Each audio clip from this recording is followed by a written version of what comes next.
सर्वसामान्यांच्या हक्काचा आवाज जागर जनस्थान।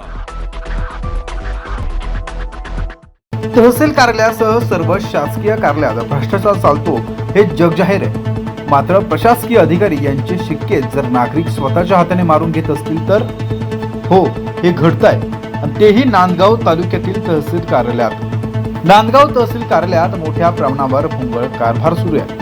पिवळे रेशन कार्ड, केशरी रेशन कार्ड यांचे रेट फिक्स असून राजकीय नेत्यांच्या माध्यमातून देखील मोठ्या प्रमाणावर काम सुरू असताना मात्र आता अजब घटना या बघायला मिळत आहे। नांदगाव तहसील कार्यालयात एक महिला व एक तरुण स्वतःच्या हाताने पिवळ्या रेशन कार्डवर शिक्के मारताना दिसून येत आहे। जर नागरिक स्वतःच्या हाताने शिक्के मारत आहेत तर यांच्याकडे शिक्के आलेच कसे, आणि जर सर्वसामान्य माणसांकडे शासकीय शिक्के आहेत तर मग पुरवठा अधिकारी व तहसीलदार हे करताय तरी काय, असा सवाल आता उपस्थित होतोय।